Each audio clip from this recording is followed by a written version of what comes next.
No matter what side you take, okay? When I tell you what's going on in the field, and you have victims who are assaulted, and somebody brings an abuser on the property, and the other victims are impacted by a robbery that happened at the shelter, that's our case. Start there. I want to take you through some things that happened to us in the course of the last 2 years.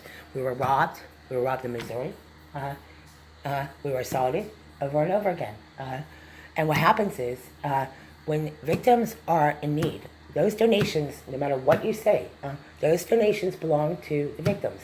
Now, yeah, those donations are given to the victims to get help.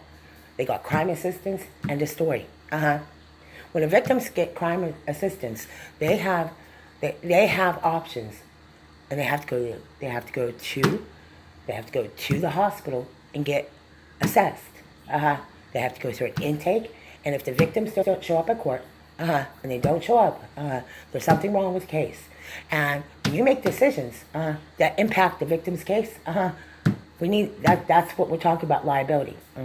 There's got to be a liability, and it's going to find the decision makers have to be liable for the decisions they're making, because the victim in these cases and the subjects, you're going to get to know the victims and the subjects.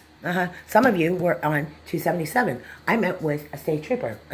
Some of you were threatening and assaulting me at the shelters. And I work for a detective agency, so I know that not all women are there for the same reasons.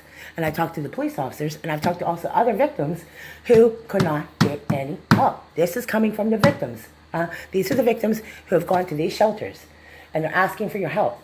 Mothers and parents and relatives included. You got to talk to an attorney. You cannot assault the victims. If you don't have a case, they throw it out. I want to hear their case. I want to know what's going on. I want to know what happened to victims. And if the victims need to go somewhere safe for the time being, that's what the courts are looking. Those are the decisions we need to know. We need to know that the victims are going to be properly cared for. If you've got assault victims with injuries, you take them to the hospital. If you can't take them to the hospital, then we need to know why the other victims in this case were taking the other victim to Sheets in Burlington, North Carolina. And we have evidence and we have documentation how this assault has gone down. These victims and family members are thrown into a situation with other abusers. That's really the case. If there's drugs on the shelter property, the authorities are allowed to remove the drugs. They cannot assault families and victims. They would have to clean out the whole program and start over. And that would be the detectives.